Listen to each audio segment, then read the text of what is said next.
The date is November 17th, 2006. In North America, the PlayStation 3 has just been released to the public. At this point in time, story in video games wasn't as much of a priority. Not to say games that came before this time didn't have great stories, but typically only large-scale RPGs had any real focus on story. If you were a platformer or a beat-em-up, usually the plot was just a device to drive the gameplay forward. The reverse wasn't necessarily the case, but the development company, Naughty Dog, had the reverse exactly in mind. Uncharted: Drake's Fortune was released on November 19, 2007, just a year after the PS3 was released. Naughty Dog quickly aimed to change how games handled narrative. Even though the game succeeded as a shooter/environmental explorer, where it really shined was its storytelling. Video games and film always had a strange relationship. There was an obvious line separating the two, and a strange stigma surrounding video games to where most people who didn't play video games never took them seriously. Basically, video games were just for kids, right? There isn't any real value to them. But that couldn't be farther from the truth. Uncharted changed the way we could look at storytelling in gaming. For better or worse, and with consoles beginning to be more powerful, we could make them more cinematic too. The game was essentially split up between shooting, climbing, and storytelling. Once you were done with the gameplay, you were transported into an action-adventure style movie, with quips and twists and all. It was a lot of fun, and plenty of other people thought so as well. After years of the very successful Uncharted formula, on June 14th, 2013, Naughty Dog released a different, yet just as cinematic game called The Last of Us. The ratio of gameplay to cinematics peaked in this newest installment. If you weren't battling fungal-infected monsters, you were at the edge of your seat in nearly every story beat. The story and the way the story was told in The Last of Us led to an immediate desire from production companies for either a live-action movie or a TV show. Talks of such projects began nearly immediately upon release for years, until we finally saw that idea come to fruition in HBO's The Last of Us. Perception of this episodic series is very positive, but I wonder how well the show compares to the game. So, let's analyze the adaptation of The Last of Us. Due to cutscenes and storytelling of the game rivaling that of film storytelling, many skeptics questioned if a movie or a TV show adaptation was even necessary. Early reception of any thought of an adaptation was met with contempt and vitriol. A lot of people thought it would be a good idea, but I think the overall consensus was that the game told its story well on its own, and didn't need live actors retelling the same story to justify its existence.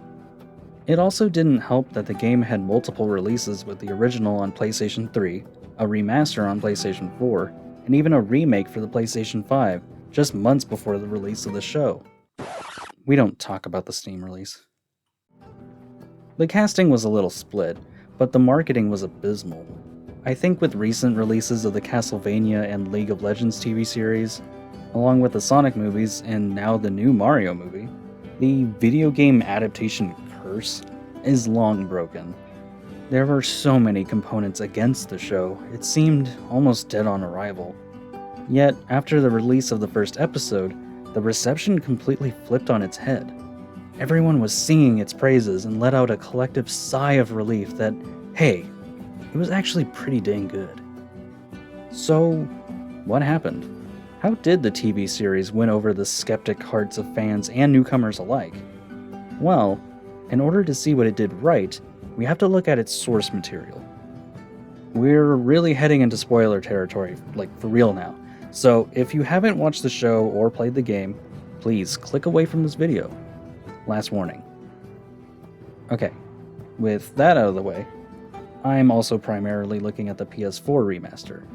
The PS5 remake is gorgeous, but as far as I know, it's pretty much the same game with a new coat of paint and some minor gameplay changes. I already own the remaster, so forking over $70 for the remake wasn't really necessary for me. The game begins with our main characters, Joel Miller and his daughter, Sarah. Sarah stays up all night until Joel comes home so they can celebrate his birthday together. It's a fantastic little setup to show how their relationship looks like on the daily. After a brief moment playing as Sarah, you are quickly thrusted into a horrifying apocalypse scenario. Oh God. Joel, Sarah, and Joel's brother Tommy all try to leave town in a rush as people begin to act violently from a mysterious infection. After a failed attempt to escape by vehicle, the three try to get out of town on foot. After narrowly escaping the hordes of infected citizens, Joel and Sarah get stopped by a soldier. He seems to get orders to leave no chances for infected to escape the city, and he fires his gun onto the father and daughter. Tommy kills the soldier, but the damage was already done.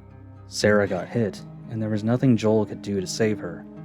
Minutes into the apocalypse, Sarah wasn't even infected. She was killed by another human being.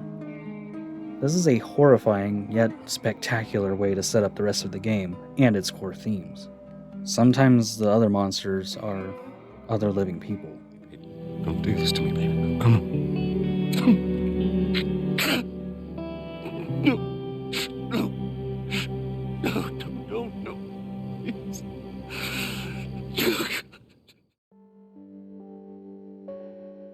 After the title sequence, we are hit with a devastating time jump. 20 years later. 20 years humanity had to endure a worldwide pandemic turned apocalypse. They discovered that there is a fungus called cordyceps that mutates to infect human brains.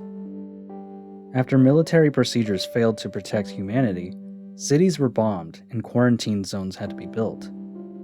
Not everybody loved the idea of being governed by their new leaders called Fedra. Rebellion sparked, uprisings surged, and the Fireflies were created. Joel is seemingly no longer with Tommy, but a new companion, Tess. After a deal goes wrong, Joel and Tess get stuck taking on a job from the leader of the Fireflies, Marlene. They are supposed to transport cargo, but they come to realize that the cargo is a 14-year-old girl named Ellie. The reason she is so important is kept hidden, until they are all caught by Fedra soldiers. Ellie lashes out, because the soldier would think she's infected, but she's actually immune to the cordyceps. The three quickly move past the Fedra soldiers in the area, and make their way to other Fireflies that can use Ellie to make a cure for the infection. I won't delve into every little detail right now, but essentially Joel and Ellie have to make their way across the US, and people come and go. Most people die. The main story, however, dives into the relationship between Joel and Ellie. Due to his past, Joel is very reluctant to get close to people. Tess is clearly the closest he's gotten to someone since the start of the infection. So, he keeps Ellie at arm's length at first, but slowly grows to like her and even eventually love her as if she's his own daughter, all while trying to survive the trip across a cordyceps-infected country.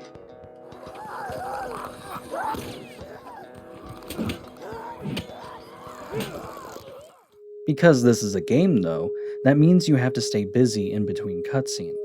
The main crux of the gameplay consists of sneaking around areas trying not to get caught by either the infected, super infected like clickers and bloaters, or other survivors that stand in your way. And, because it's the apocalypse, you have to scrounge for materials and resources. If you get caught while going through an area, or if you just want to blast your way through, a firefight will ensue. Depending on your difficulty, you'll definitely want to pick your battles wisely, as every time you shoot a bullet or set a trap, that's resources being taken away from you. In fact, the game rewards you by being sneaky. If you get a sneak kill, usually enemies will drop extra supplies for you. It pays to plan out your attack. Now that we have the core ideas of the game, how does the show handle adapting these ideas? There's an immediate change as soon as the first episode opens up, beginning with a fictional talk show with scientists discussing what would happen if cordyceps were to ever evolve to take over human brains. Long story short, We lose. we would die horribly. Cordyceps aren't a virus, so we can't vaccinate ourselves from them. If something were to happen like this in real life, we would have no protection from it. I'm impressed the showrunners were willing to start off on a change from the game. The change, however, is a great way to set up an in-world introduction to the main problem. And this intro lets the fans of the game know right away that changes are to be expected. But they'll mostly be there to add on to the existing canon rather than take away. As soon as introductions are out of the way, we are met with the Miller family. What's interesting is that we start at the beginning of Joel's birthday instead of the end. We see much more of what their family life was like and what Sarah did throughout the day to prepare Joel's gift. I both love and hate this new intro because we get to see more of the family, but that means that inevitable loss just hits so much harder when you get to know everyone just a little bit more. As soon as Sarah was waving at their neighbor and greeting them and stuff, that was the moment where I was like, I know what you're doing. You're going to make us love her even more just to rip our hearts out all over again. Very cruel, very evil. And I love it. It's a great change. It's also very clear that the show respects the source material. The car ride to escape the city was almost shot for shot from the game. In fact, there are quite a few scenes that mirror the game almost perfectly. But the show mirrors another aspect as well. The game takes place in 2013 at the start of the outbreak, to reflect the year the game released in, and then continues 20 years later. The show, however, starts in 2003 and jumps 20 years later to reflect the year the show released in. It's kind of an odd change, considering at the end of the day, it doesn't really mean anything. Craig Mazin, the show series creator, mentioned that the idea of the show taking place in an alternate reality to our current reality was more interesting. I just find it funny that in the show, the system that The Last of Us originally released on wasn't even made yet. Let's take a look at a scene that really cements just how detached Joel has become. Kid gets offed because he's infected, and who throws his body amongst others into a pit of fire to be exposed of? Our hero, Joel. Does it without breaking a sweat. He is absolutely dead inside. We also see a little bit more of life inside the walls. Joel even makes deals with one of the soldiers, something we'll come back to later. And we also actually get to see what Tess went through before meeting back up with Joel. Joel also has a driving point to move him through the story and outside of the quarantine zone from the beginning. He thinks that Tommy might be in trouble and wants to venture out to go find him. In the game, Joel and Tess were looking to get guns back from a guy named Robert, but in the show, they are looking to get a car battery from him instead, so they can get to Tommy. Now originally, this was essentially a tutorial on how to sneak around and how to handle shootouts, but in the show, they kind of just find Robert and his men dead after an off-screen altercation with the Fireflies, and then they meet Marlene, played by her original voice actor, Merle Dandridge, and Ellie. And that's kind of the theme with how conflict is handled with the show. There's not nearly as many enemy interactions, they really only serve to move the cast from one location to the next. Which is a shame, because there's a change with the cordyceps that is actually very interesting, but I'll get to that later. As for the moment, when the gang gets caught by Fedra soldiers, it's by the guard that Joel makes deals with earlier on. This adds some extra stakes in that Joel tries to make another deal with him to get out of the situation. But, as he tries, Ellie goes on the offensive. And because everyone is now in danger, Joel does what he has to save everyone, even if it means that he has to kill someone he knows. Again, showing how cruel this world has made him. Both the game and the show have very similar beginnings. The show adds a little bit of extra scenes, but it starts out as pretty much just being the game without any of, well, the game. Hold up. Spores. The biggest change, however, is that spores are not a thing. Logistically speaking, airborne spores would be a huge problem because in reality, once it's in the air, it's pretty much everywhere. In the game, it was a device to let you know that there's going to be a lot of enemies around, specifically clickers. Okay, side tangent. The clicker reveal in the show is fantastic. It's treated like Jaws or a xenomorph, just something absolutely terrifying and powerful. And how long they take to fight it off, and how many resources it takes, it was just handled really well. Not to mention that it also just looks really good. The effects in the show border on between like realistic looking and very CGI looking, but it blends together very well. In fact, there are many moments in which you're like, that's gotta be CGI, right?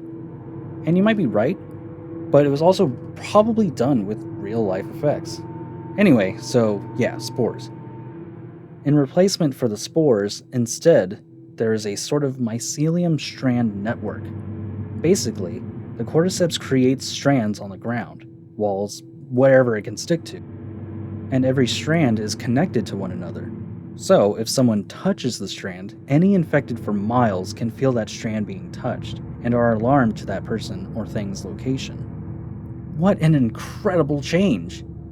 If only it was used more. They bring it up to really only have an effect later in the episode. Future seasons can hopefully utilize this more. As for right now, it's almost inconsequential. Almost. After the encounter with the clicker, the gang recollects themselves. We also get a first glimpse of Joel becoming a little attached to Ellie. One of those scenes that perfectly mirror the game. Is it everything you hoped for? You hoped for? Jury's still out. But man, you can't deny that view.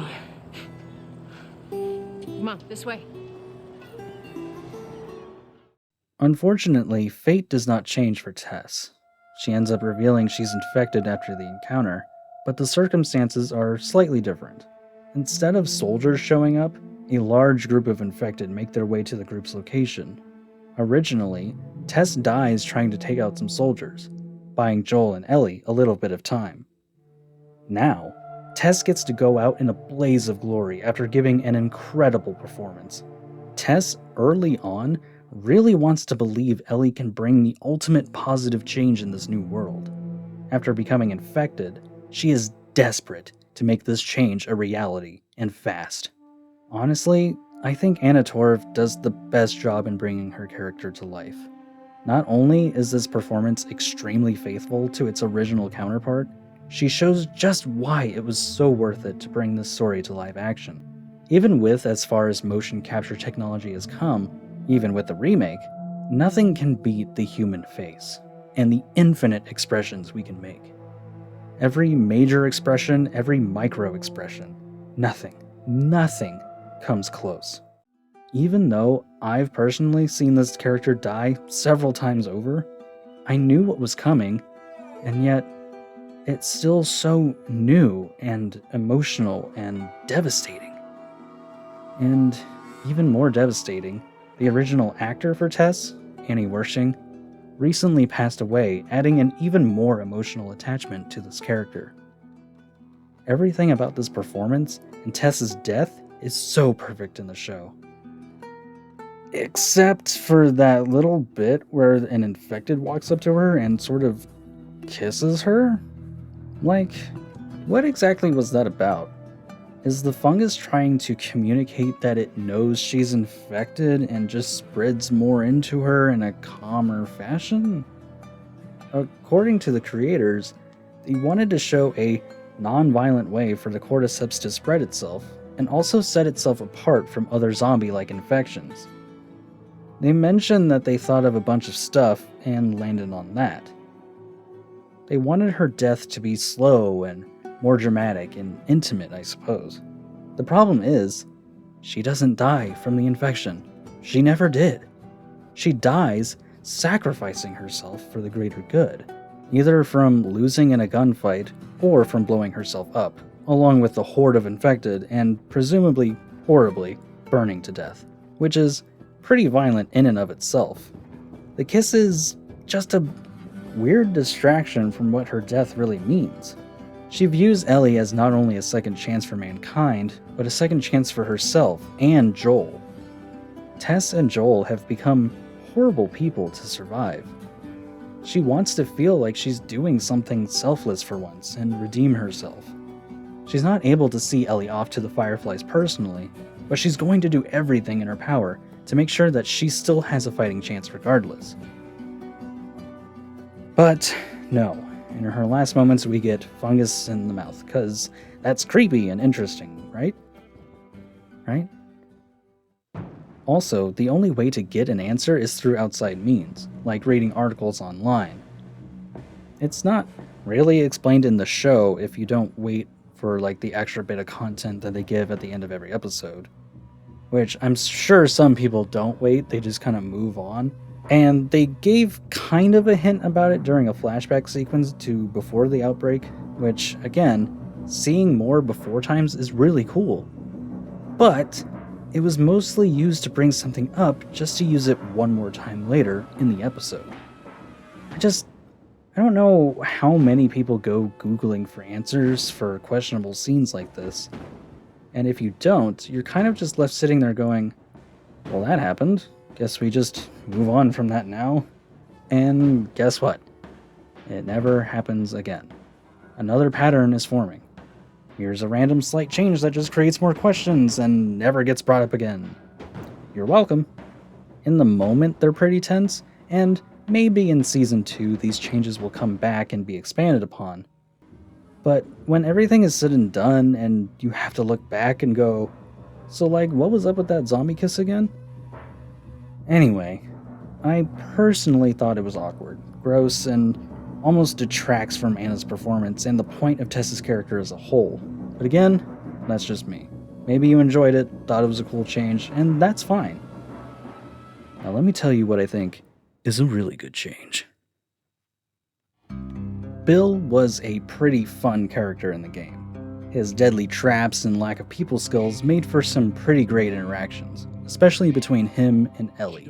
I am none of your goddamn business, and we're here because you owe Joel some favors. And you can start by taking these off. I owe Joel some favors. Is some kind of joke? Unfortunately, Ellie doesn't meet Bill in the series. But we get something really special in its place. Frank is Bill's mostly unseen partner. It's somewhat unclear what they mean by partner, but it's safe to say they were lovers of sorts. Frank, however, gets infected and is found later on dead from hanging himself. He leaves a note for Bill that the player can find and give to Bill if they choose to do so. It's, pretty harsh. Frank basically reveals in his last words that he hated Bill and was kind of glad to be free of him. It's very cruel and heartbreaking for one of Joel's only friends that he can call in this nightmare of a world. Not much is said about Bill and Frank's relationship beyond that note. So, the show decides to tell us a different version of their story. Well, fuck you too, Frank. Fucking idiot. Basically, Bill sets up shop in an abandoned town shortly after the outbreak, and after surviving on his own for a while, he finds Frank. Even though Bill is very hesitant to take Frank in, he eventually does, and they quickly fall in love. They share their lives together and even meet and befriend Joel and Tess, with some coaxing for Bill. That is one thing that the show and game share. Bill is very mistrusting of strangers and those in authority, which Frank does take issue with still. You live in a psycho bunker where 9/11 was an inside job and the government are all Nazis. The government are all Nazis! Well, yeah, now, but not then. But instead, they work through their problems and continue to live happily rather than in strife. Not to say they were free of trials and tribulations, though. Eventually, Frank gets sick and doesn't want to keep going. Bill doesn't want to live without Frank, so they each die together. Joel and Ellie then find the note Bill left for Joel. They get armed and head off to find the Fireflies. This entire side story is done so well, and honestly could have been a miniseries by itself. I do feel like they might have aged the characters up a bit much, since originally it looked like Bill and Joel were around the same age. But in the show, Bill and Frank are completely gray, and Joel just kind of has some gray hair here and there. Not that really big of an issue though. When Joel and Ellie are loading up for their trip, Ellie sneaks a gun with her. She still isn't allowed one, but she sees the opportunity and takes it. It creates a sense of suspense as to whether or not something bad will happen, with Ellie going against Joel's word. The events leading up to the reveal that Ellie took a gun without Joel knowing is actually pretty similar to the game. Joel and Ellie can't take a certain route on the highway, except I feel like in the show, Joel could simply drive around off the road. Am I crazy? They end up in a downtown city area where it appears that someone might be in need of help. Joel recognizes a tactic he would use in the past to trick oncomers into an ambush. His intuition was correct. As he attempts to run over the man, a bunch of people come out and attack the two. A firefight ensues, actually, one much like the game. Even though Joel tells Ellie to hide, she eventually has to fight as well when Joel gets overpowered. She reveals she had a gun by shooting the assailant, saving Joel's life. There's a similar moment originally, but the circumstances are slightly different. Ellie saves Joel using the attacker's gun. She never hid one from him. But in the game, in order for Joel to fully convey his trust, he finds a rifle for her to use to give him cover fire as he goes through an area filled with other survivors looking to kill him. Joel has to trust Ellie that will not only have his back, but also be able to use the rifle effectively without ever seeing her use one before. This shows Ellie and the player that Joel is changing his mind about Ellie, and he is starting to trust her more. In the show, he still trusts her more, but he teaches her how to use the rifle instead, way later on. Maybe it's a bit more realistic this way, but I kind of prefer the higher stakes of Joel needing to put his life in the hands of this young girl he's just barely starting to trust. Regardless, not only does Joel trust Ellie more, he feels the need to protect her more. As they continue to bond, Joel and Ellie get ambushed in the middle of the night while they're sleeping. Joel wakes up to Ellie being held up. Due to his partial deafness in one ear, they were found without him hearing anyone. This is a change that is actually very interesting, considering there was a game mechanic that allowed you to hear where people infected were in other areas. Giving Joel the opposite trait gives him a new flaw where he was once strong, and adds an element to his backstory the prior game didn't have. This will also add on to a different scene later on, that to me fits so much more than the original. The ambushers are two brothers named Henry and Sam. They are mostly the same from the original, however in the game you are the one that kind of ambushes Henry as a mistake. The major change being that Sam is now deaf, which adds a whole new layer to their brotherly dynamic. Sam's new condition also gives the brothers a different way to contribute to the story. Sam was really sick, and the only way to get medicine from Fedra was to sell out the leader of a rebellion group. That leader's sister, Kathleen, took the reins and is on a manhunt for Henry. Originally, Henry and Sam were just two brothers surviving the New World, and the other survivors just wanted to cause mayhem and violence. Now, there are personal vendettas and actual reasons for the two duos to help each other. I'm honestly not sure what I prefer. On one hand, it's more dramatic to have a side villain that has their own goals and motivations, and seeing that intertwine with Joel and Ellie's path is interesting. On the other hand, I am very much an advocate for random happenings in stories. Not everyone has to be important. Henry and Sam could be anyone, and what happens to them could happen to anyone in the story. That is the nature of this apocalypse. Random is par for the course. Both stories have their merits, so this is genuinely one change that isn't worse or better in my eyes. It is the perfect equal in terms of quality, and I enjoy either path they've created. Kathleen, the new leader of the rebellion group, is a completely original character alongside her right-hand man, Perry. Perry is played by Jeffrey Pierce, the original voice actor for Tommy. Before, there was just a random group of violent survivors hunting you down. Now, with the added backstories and motivations, there's this different threat altogether. What's interesting about Kathleen is that she could be a stand-in for the multiplayer mode. Factions. In factions, you pick between two groups, Fireflies or Hunters. It's basically just two teams fighting each other until one side wins. The winning factor is dependent on what mode you play. You could win through kills, getting more supplies, etc. There's kind of a side story within factions, so that's pretty cool. Kathleen's group isn't associated with the Fireflies, so you could say they are the hunters. This is just speculation though. Kathleen also serves as a way to bring an old storyline that never got to be seen before. In early ideas for the game, Tess was supposed to hunt down Joel for killing her brother. Naughty Dog scrapped that idea and made her a companion instead.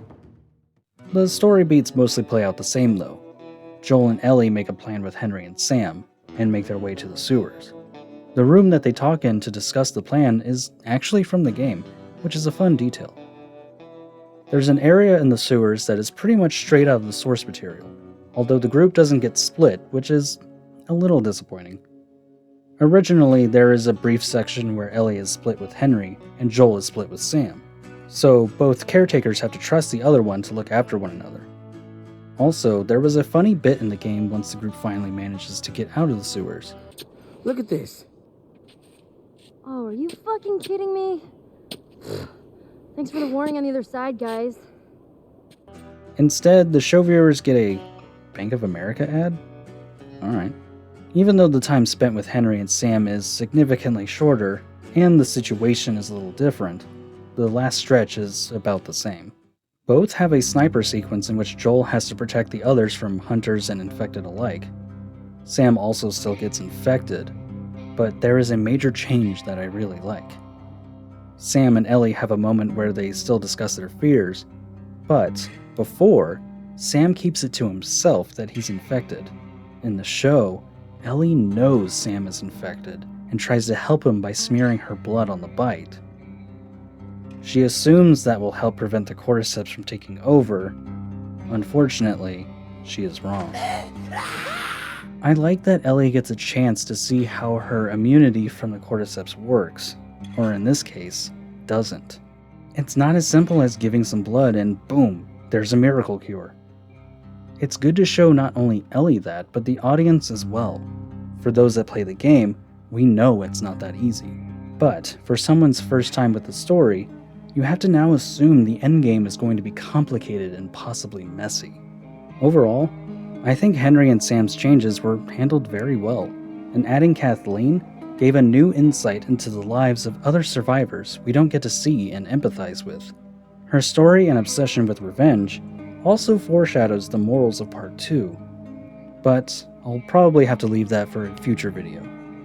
After the events with Henry and Sam, 3 months go by while Joel and Ellie trudge on in search of Tommy, hoping he can lead them to the Fireflies. We get a scene with some new characters that are pretty much the best. What about the Fireflies? We get those in the summer. Not the bugs, the people. There are firefly people?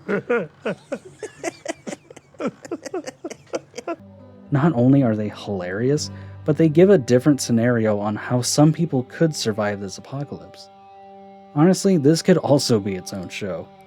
But, more importantly, something happens with Joel. He starts having some sort of chest pain. Could be his age catching up to him, could be some sort of health concern, or even a panic attack. This scene actually reflects an early idea for the game. Neil Druckmann wanted to make a game about a cop with a heart condition looking after a young girl. Due to his condition, the player would take control of the girl every now and then. He tried visiting this idea and iterations on it for a while, and then eventually he landed on what we got for The Last of Us. So it's pretty cool that he got to bring back an old idea that didn't work before, and then kind of sneak it into something new. After the health scare, Joel and Ellie follow the path the older couple point out to them. They have another bonding conversation, even though Joel continues to act distant, and they discuss what they hope to do once their journey is over. This moment, though,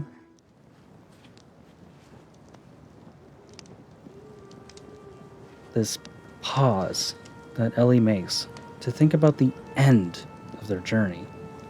She asks, It'll work, right? The vaccine? Bella Ramsey uses space and pause so well in this scene. It makes you feel the gravity of the question and the weight of not only Sam's fate, but the fate of the whole world on her shoulders. And she admits that she tried to help Sam. For a moment, Joel looks like he's about to scold her, but he withholds judgment and thinks about the situation this poor girl is in. For a moment, possibly thinks about Sarah too. Instead of scolding Ellie, he gives her some reassurance about this alleged vaccine. During the night, Joel falls asleep instead of keeping watch. Even though it's been months, it's clear he's reminded of how Henry got the drop on them. Bad hearing, oversleeps, now heart problems. And Joel is supposed to protect Ellie? Lots of factors going on in Joel's head. As they continue looking for Tommy, he kind of finds them. After seeing an electric dam, one from the game, a group of horse-riding gunmen find the duo and lead them to a settlement. Joel spots Tommy, and the brothers are reunited. We get some nice foreshadowing of future events, and we actually get to see the settlement. In the game, you help Tommy with getting power to the town, but you never actually go to it. You get glimpses of it, but never actually travel to it. But this time, we see the commune in its full glory. So, communism. Nah, it ain't like that. It is that, literally. This is the commune. We're communists. No way. That's our newest one. We also get some important discussions. Ellie is told about Sarah, while Tommy and Joel have their own discussions about Sarah. The main talking point is that Joel fears he isn't capable of watching Ellie anymore. With all of his health problems and mess-ups, Joel entrusts Tommy with the knowledge that Ellie is immune and tells him about the plan to get her to the Fireflies. What? This is slightly different from the game. Originally, Joel wants to pawn her off to Tommy, because even though Joel likes Ellie enough to trust her to have his back, he still can't put himself into caring for someone like he did with Tess, like he did with Sarah. Ellie finds out about this and runs away the next morning. Joel and Tommy look for her, and once they find her, they fight, and Joel changes his mind and decides to take her anyway. What happens in the adaptation is that Joel and Ellie still have their fight from the game. You're right. You're not my daughter. And I sure as hell ain't your dad. But this makes Joel change his mind nearly right away. Ellie thinks she's leaving with Tommy, but instead finds Joel waiting for her so they can find the Fireflies together. Both of these versions are very similar, but I have to say, I think I prefer the show. Joel has spent way too long with Ellie to keep being cold to her.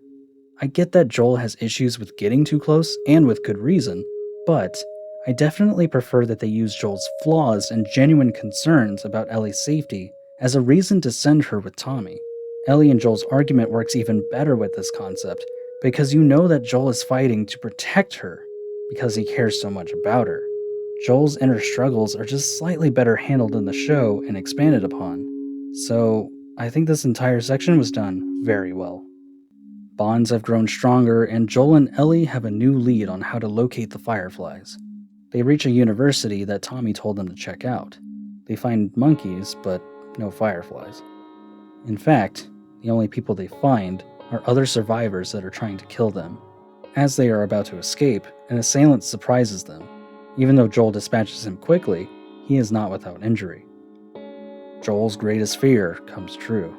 The attacker manages to stab Joel in the gut with some kind of wooden stake, which is kind of funny when you realize that Pedro Pascal played a vampire at one point. I'm sorry. I'm not. Anyway, this follows the main beats of the original game, although the injury itself is a lot more believable in the show.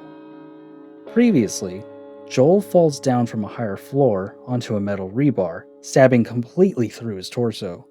The stab wound to the gut would definitely be enough to put Joel out of business for a while, but also seems a bit more reasonable for him to recover. I mean, we all know he's going to recover, right?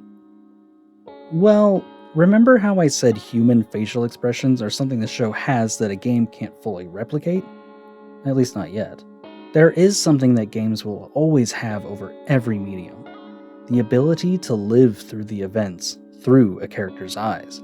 In the show, the episode ends with Ellie by Joel's side, lost on what to do, leaving the viewer to wonder if Joel is going to be okay. Even the preview to the next episode doesn't give any information if Joel is dead or not. What happens in the game? You don't immediately move on to the next chapter. In fact, you have to weakly and uselessly move around, hopelessly trying to escape the violent survivors. Eventually, Joel succumbs to his wound, and Ellie is left alone, not knowing how to help. Get up, get up, get up. You gotta tell me what to do. We then jump cut to Ellie hunting in the winter wilds, now playable for the first time. This comes as an extra shock since it was explained before that Ellie would not be controllable by the player. The player is left wondering if it's just Ellie on her own now. In fact, for the longest time, you only play as Ellie for quite a big sequence. Enough time passes that you wouldn't be surprised if you play the rest of the game as Ellie. And that's the beauty of a video game. You get to feel the desperation. You have to act out the wounded Joel. You don't know if Joel is going to make it. After all, you play as Sarah in the very beginning of the game. Getting a huge metal rod through your gut seems way too deadly to survive. So, does Joel meet the same fate? Luckily, no. Joel somehow lives to die another day. Same goes with the show. Sadly, you don't have to wonder as long as a viewer. Or gladly for some. The next episode immediately begins with Ellie finding and doing anything she can to keep Joel going. As she goes to find some kind of help, we are treated with a flashback of Ellie's life under federal watch. We get a slightly longer look at what Ellie's life was like than when we did in the game. We also get to see it immediately.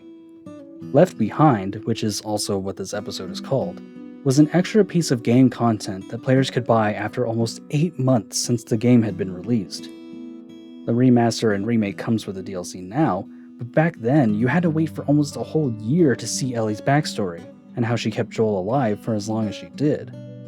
So, let's talk about what happened. In the game, Ellie managed to haul Joel into a mall and look for supplies within. As she looked, she fights survivors and infected, while flashbacks play out from her past. In her time under federal watch, an old friend Riley, who joined the Fireflies, pops back up and offers to show Ellie a glimpse of life from before the apocalypse, in a different mall.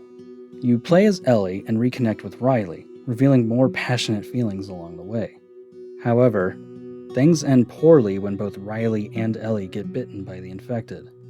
Wanting a more poetic ending, they decide to wait it out and turn together. Unfortunately, Riley is the only one to turn, and Ellie has to kill her best friend and would-be partner. This is how Ellie discovered she was immune to the cordyceps. Sorry. The show takes a much more streamlined approach. There isn't a mall that Ellie hides Joel at just a nearby house. She has all of her flashbacks at once, and then just finds something to suture Joel's wounds with. The flashbacks offer more insight as to how Ellie lived her life, which is a nice change. But the time spent with Riley is a bit more abridged. Which isn't necessarily a bad thing. It's still very much a powerfully emotional story, but that's another difference between the two mediums. In a game world, you can spend as much time as you want doing whatever you want. There are dialogue options you can exhaust for extra jokes and personality. There are more ideas you can explore, different struggles the characters can overcome. If Ellie spent 10 minutes with a magic 8-ball on a TV show, it'd be a little weird. But if you make the decision to spend that amount of time on something so mundane, you might get something of value out of that. Other than that, there's not much else to say. It follows pretty closely to its source material and does a good job adapting it into a more palatable viewing format. Joel is not out of the woods yet though. The wound itself isn't fatal, but it appears Joel might have some sort of infection. As Ellie goes out hunting for food, she encounters 2 strangers. One of them being the original Joel Miller himself, Troy Baker. It's Joel. These strangers' names are David and James. After a hostile first meeting, David and Ellie trade food for medicine. While they wait for James to bring the medicine, David reveals that he knows who Joel and Ellie are. Not only does he know about them, he's heard that they've killed people that live in his settlement. He still lets her go, hoping to find where Joel is. In the series, we get a much more in-depth look at David and his settlement. I gotta say, this might be the best part of the adaptation. Nothing feels too different, just purely expanded upon. And in this version, David feels more like a cult leader than just the head of a settlement. There's one thing we lose though. In the game, you have to fight infected alongside David. You have to trust him to help you survive, and vice versa. He actually seems like someone that could really help out, or maybe even replace Joel. Remember, in the original game, you still don't know about Joel's condition. But after the infected sequences, we see the same reveal that David knows about the two. Both the show and the game continue on with David and his men finding Joel and Ellie attempts to lure the attackers away from the wounded Joel, while the medicine does its job. Ellie ends up getting captured while Joel comes to. He gets to work trying to find her, and we see Joel at his most extreme, and makes his way to save her. This shows Joel has not only gotten back into fighting shape, but that he would do anything to protect Ellie, and he is done failing her, and isn't afraid of doing the same awful things that's been alluded to from his past. While Joel is on his warpath, Ellie makes her escape from what she discovers to actually be cannibals. The town is desperate and running out of food, so David made the decision to start eating people, and Ellie makes the decision to ice the hell out of these people. In what is probably the most brutal and traumatizing slew of events, Ellie makes her escape and Joel comforts her as he finds her in the aftermath. This is the moment that solidifies that Ellie and Joel are now inseparable. With Joel in working condition and Ellie freed of the cannibalistic David, they can make their final trek to the Fireflies. Before we get to the finale, we get one more addition to the story of The Last of Us. Ellie's mother, Anna, was only referenced before in the game, but now we actually get to see who she was and in her last moments. She is played by none other than the original Ellie, Ashley Johnson. And, as always, she puts on a great performance.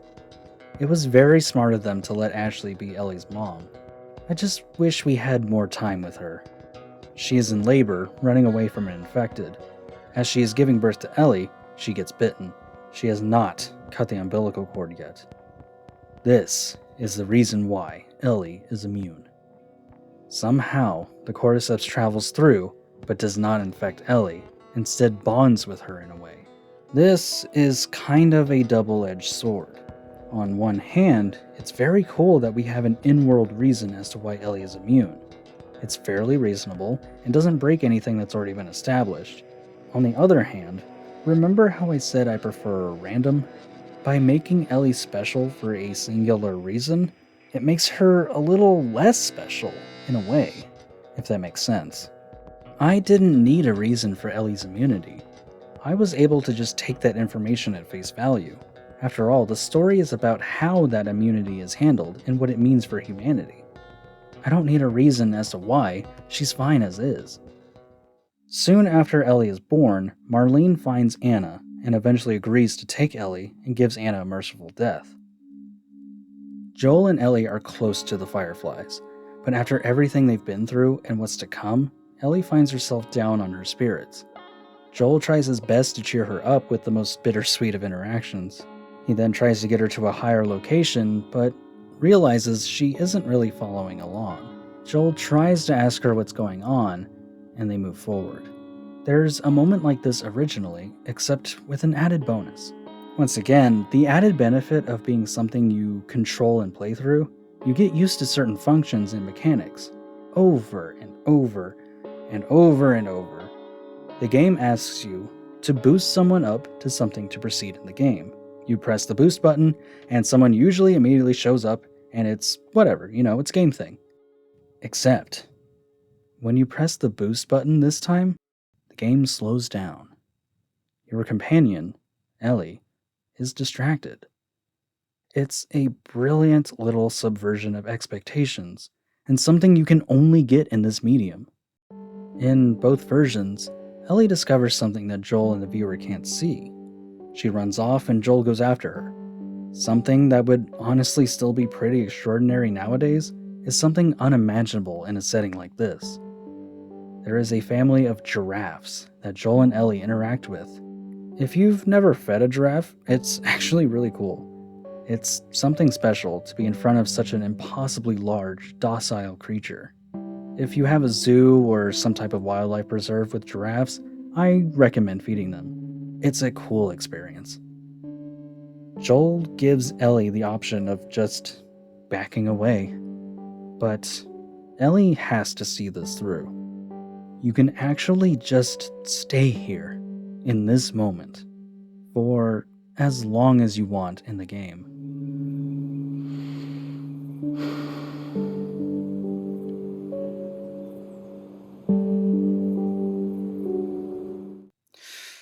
But, much to Joel's chagrin, you have to move on eventually. Joel and Ellie finally make it to the hospital, and he reveals why he's partially deaf in one ear. He couldn't handle the death of his daughter, Sarah, and wanted to end the pain. As he went to fire his gun, he flinched, missing himself, but with how close the gun was to his ear, it permanently damaged it. He also reveals that he would have never been able to overcome his grief without Ellie. For 20 years, Joel has held on to his pain with no sight of it ending. He just decided to become numb to it. Afterwards, they head into the hospital, but then get surprised by Fireflies and get captured. I very much prefer this way to the game, because before there's like a whole final area where you have to fight a bunch of infected and go through this whole death-defying sequence. It's a bit much personally, considering I completely forgot about it when I was replaying the game for footage, and I just wanted to get to the end, especially after sharing such a nice moment with the giraffes. They still end up getting captured, and this begins the last segment of both the game and the show. Joel comes to, and Marlene greets him explaining the situation. They have Ellie ready for surgery because they need to extract some sort of chemical in her brain that stops the cordyceps from taking over. The cure for cordyceps would kill Ellie. Joel can't accept this. Not after everything they've been through together. Not after Tess. Not after all the sacrifices they've made. Every trial they've had to overcome. Most importantly, Joel can't lose another daughter. As he gets escorted out, he unleashes hell upon all of the Fireflies. He does so in a way that you're unsure if you should be rooting for him. There is no ounce of mercy left in this man. So much so that once he finds Ellie, he asks without emotion for her to be unhooked. Demands, really. And when the doctor suggests that he would defend himself, Joel shoots him with no hesitation. Terrified, the other girls in the room give into the demand. Hey, wait, is that Laura Bailey? This is an interesting cameo, in that yes, she is also reprising a role from the game, albeit a somewhat unimportant one. She also voices a future character that is very important in the sequel. Anyway, Ellie is back in Joel's possession, and he makes his way out of the hospital. There's just one more altercation to get through. Marlene. Despite the fact that pretty much all of the Fireflies are dead, Marlene gives Joel one last chance at leaving Ellie and walking away. We all know Joel doesn't take it. He shoots Marlene and takes Ellie away, back to Tommy's settlement. They're going home. After all they've been through, after their deadly pilgrimage to save humanity, Joel says they were attacked and the Fireflies didn't make it, and they just had to bail. It all just ends with them going home. On a lie. With only being a few hours away from the settlement, Joel shares another story about Sarah. He brings up Sarah without prompt and without sadness. He says Sarah and Ellie would have liked each other, and I would give anything to see those two interact with each other. But Sarah would be in her 30s at this point, and now I'm even more sad. Ellie also shares about her experience with Riley. Joel comforts her, but what Ellie really wants to hear right now is that Joel is telling the truth. To her face, Joel lies to her once more. Once again, with a killer pause. Doubt covering Ellie's face. She chooses to believe him. Okay.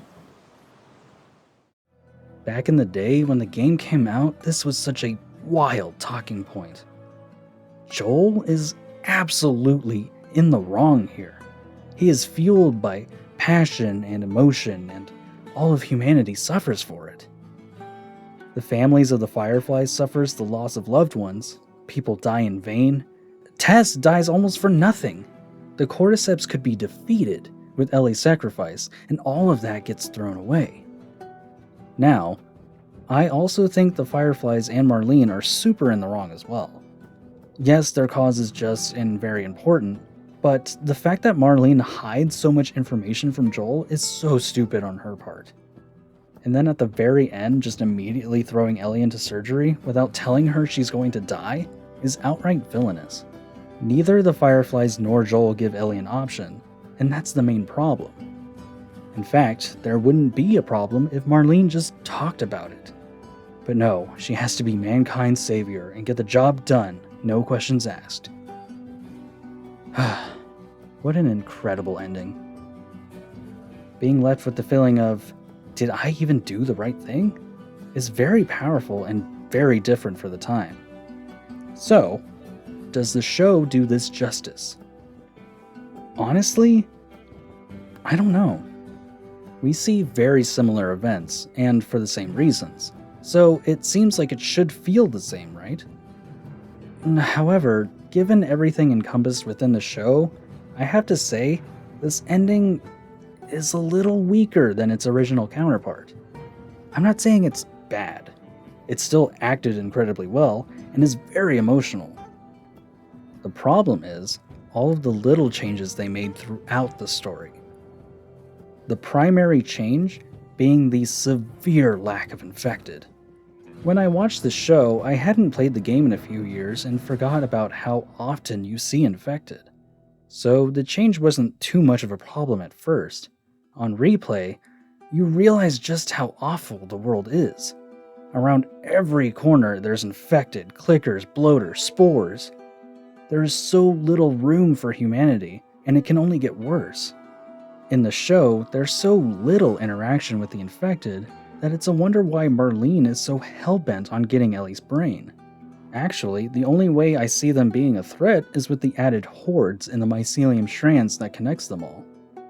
Except, the network is only brought up once and isn't a problem again. And there's really only like 2 hordes that show up, one for Tess, which she kind of blows them all up, and the only other one shows up to basically just only take out Kathleen's group, which is also the only time we see a bloater, and it's a little disappointing. It's basically just a gigantic clicker, which it still looks very scary and cool, but with spores not being a thing, it takes away the bloater's biggest form of attack, being that it grows spore pods on its body that it throws at its victims. So, even though the hordes are terrifying, they're few and far between to be a real problem. And with bloaters not being able to infect you from wherever they want, that's also one less problem to deal with. Overall, the infected just aren't as scary as they used to be. The other problem with this ending is Ellie's reason for being immune. The issue I have with it is that it exists. The knowledge of how Ellie's immunity works creates a different problem with the narrative. Now, the benefit of the doubt being is that technically Anna was the only person that knew for a fact that she was bit before separating herself from Ellie. Theoretically, since she died, there's no way that anyone would think to try this again. Except, Marlene finds her and has a conversation with her about it. Yes, Anna lies about the situation. She said that she was bitten after the umbilical cord was cut. But Marlene has known Anna for a long time. She should know when Anna is lying, or at the very least question to herself if Anna lied to her for the years she looked after Ellie. Especially when she discovers that Ellie is immune. Marlene might not be the brightest character in the world, but I think she's smart enough to connect the dots there. So instead of viewing Ellie as a last resort, I think at the very least, she would have tried to replicate what happened with Ellie, which is still monstrous in its own right, but her saying that killing Ellie is her only choice is another borderline lie. So with all of this in mind, I find the ending to be weaker and less impactful.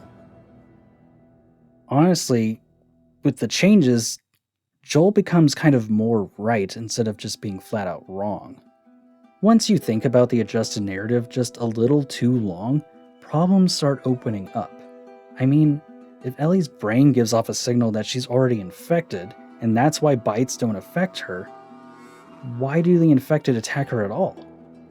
I mean, think about it. The cordyceps works off of a network that communicates to one another. You don't see them attacking one another. Why would they even consider to attack Ellie if she's technically giving off a signal that she's already infected? This is the problem with giving too much information.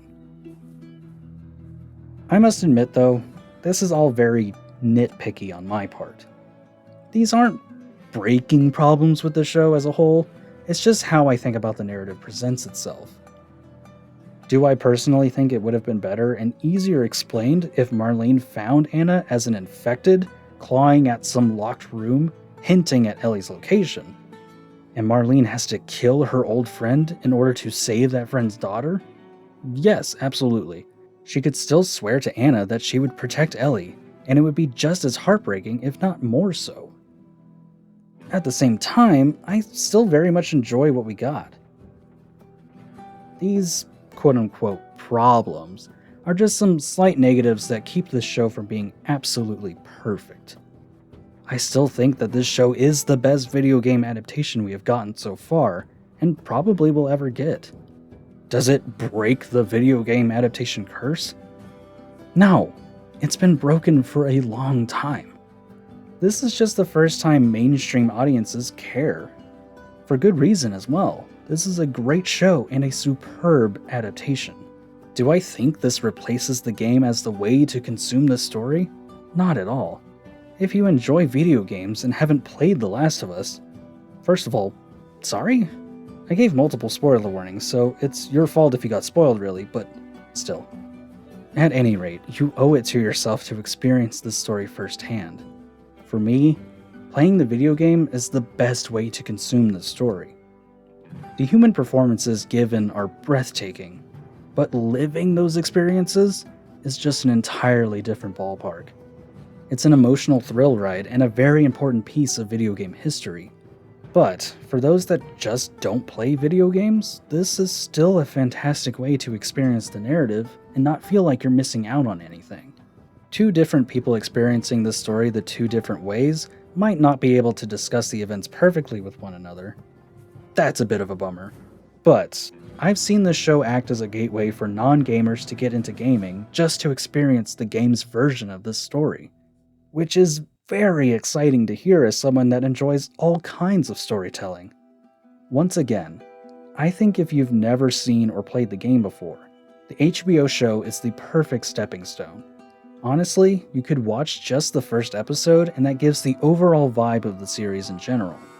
And if you're not feeling it at that point, then yeah, maybe this whole idea isn't your thing, and that's okay too. These are just my thoughts and opinions on the adaptation.